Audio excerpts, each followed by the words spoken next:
पूर्वांचल में अखिलेश ने किया खेला, सीएम योगी आदित्यनाथ की बढ़ाई टेंशन, 10 यादव प्रत्याशियों के टिकट को किया कंफर्म। जी हां, समाजवादी पार्टी 2027 के चुनाव को लेकर पूरी तरह से सक्रिय हो चुकी है। वो हर दिन अपने प्रत्याशियों के चयन पर काम कर रही है, लगातार अपने प्रत्याशियों के और जो उनके नेता हैं उनसे बैठक कर रही है और सलाह मशवरा कर रही है।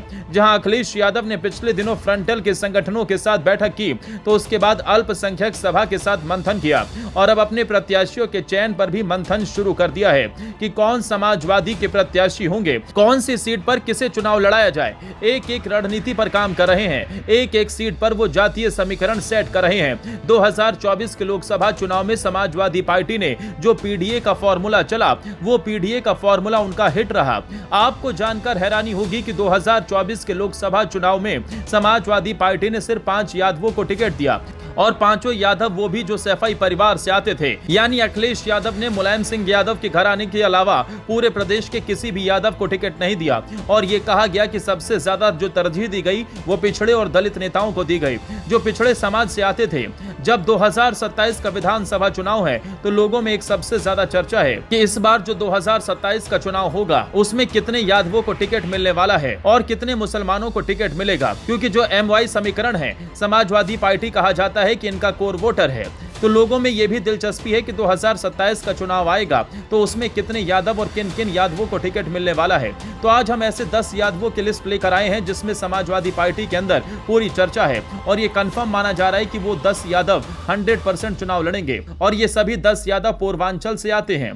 पूर्वांचल के बारे में बता दें, 2022 के विधानसभा चुनाव में यहाँ पर समाजवादी पार्टी ने सबसे बेहतर प्रदर्शन किया था, वो चाहे आजमगढ़ हो चाहे गाजीपुर की सीट हो। इसके अलावा बलिया, मऊ और बस्ती में समाजवादी पार्टी ने अच्छी खासी बढ़त बनाई थी। तो हम बात करते हैं अब 2027 के वो 10 कौन से चेहरे हैं जिन पर अखिलेश यादव को भरोसा है, जिनका फाइनल माना जा रहा है। राजनीतिक विश्लेषकों की माने तो चर्चा यह है कि 2027 में अखिलेश यादव बहुत कम यादवों को टिकट देने वाले हैं। अखिलेश यादव उन्हीं यादवों पर दांव लगाने वाले हैं जो जिताऊ हैं, जिसमें पहला नाम है दुर्गा प्रसाद यादव का, जो आजमगढ़ सदर विधायक हैं और वो रिकॉर्ड 9वीं बार विधानसभा के सदस्य हैं।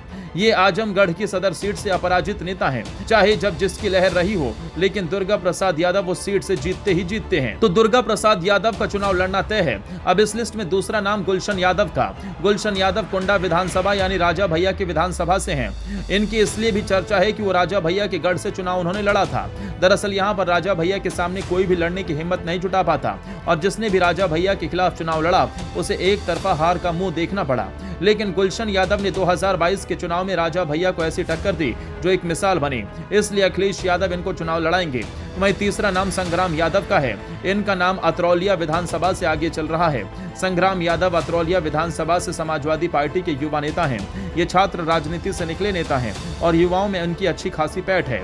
ये दूसरी बार अतरौलिया विधानसभा से विधायक हैं, इसलिए तीसरी बार भी इनका टिकट फाइनल माना जा रहा है और समाजवादी पार्टी इन पर ही तीसरी बार भी भरोसा जता सकती है। अब अगला नाम रमाकांत यादव का है। ये फूलपुर पवई विधानसभा से 5 बार के विधायक हैं।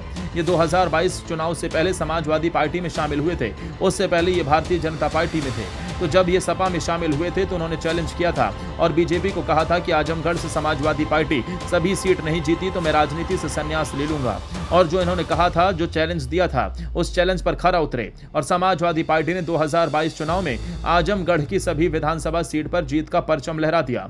इसलिए तय माना जा रहा है कि 2027 के विधानसभा चुनाव में ये ताल ठोकेंगे। तो वहीं अगला नाम है महेंद्र नाथ यादव का। ये बस्ती सदर विधानसभा से विधायक हैं। 2022 के चुनाव में मामूली वोटों से जीते थे। 2022 में पहली बार विधायक बने थे। ये बहुत क्रांतिकारी नेता हैं। छात्र राजनीति से इनका भी नाता है और युवाओं में इनकी भी खूब पहचान है। अखिलेश यादव के विश्वसनीय लोगों में भी शामिल हैं और ये बस्ती जिले के जिलाध्यक्ष भी हैं। वहीं अगला नाम शैलेंद्र यादव का है। शाहगंज विधानसभा से पहले विधायक रह चुके हैं। पिछली बार 2022 के चुनाव में चुनाव हार गए थे और इस बार भी इनका टिकट इनका पक्का माना जा रहा है। वहीं इस लिस्ट में अगला नाम प्रभु नारायण यादव का है, जो कि चंदौली विधानसभा से दूसरी बार विधायक हैं। समाजवादी पार्टी के अच्छे खासे हट्टे कट्टे लंबे चौड़े पहलवान टाइप के विधायक हैं। जहां 2017 के चुनाव में जब भारतीय जनता पार्टी की लहर थी, उस लहर में बड़े बड़े नेता नहीं टिक पाए और चुनाव हार गए। उस दौर में भी ये सकलडीहा विधानसभा से चुनाव जीत गए थे। अब अगला नाम है सुबोध यादव का, जो खलीलाबाद विधानसभा से आते हैं। इस सीट से इनके पिताजी भालचंद यादव कद्दावर नेता थे वो, और वहां से वो अपराजित थे। हालांकि इनके बेटे सुबोध यादव को 2022 के चुनाव में टिकट नहीं मिला था। जब इनका टिकट कटा तो ये लिए बसपा में गए। बसपा से भी टिकट नहीं मिला तो फिर आम आदमी पार्टी, लेकिन चुनाव बाद फिर से इन्होंने समाजवादी पार्टी का दामन थाम लिया, इसलिए इनका टिकट भी कंफर्म माना जा रहा है। अगला नाम लकी यादव का है। इनकी चर्चित विधानसभा सीट मलहनी से चुनाव लड़ने की चर्चा है। इस सीट से लकी यादव की चर्चा इसलिए क्योंकि यहां से बाहुबली नेता धनंजय सिंह चुनाव लड़ते हैं। बहरहाल अखिलेश यादव टिकटों को लेकर बारीकी से काम करने के साथ साथ एक समीकरण पर काम कर रहे हैं और लगभग 20 महीने से ज्यादा चुनाव में समय बचा है और अभी से इन सभी नेताओं को सूचित कर दिया गया है। अब सवाल उठता है कि ये सभी नेता चुनाव जीतने में सफल होंगे या नहीं। अगर आप इन क्षेत्रों से हैं तो आप कमेंट बॉक्स में जरूर बताइएगा कि इनकी लोकप्रियता कैसी है, क्या 2027 में फिर से चुनाव जीतने में सफल होंगे।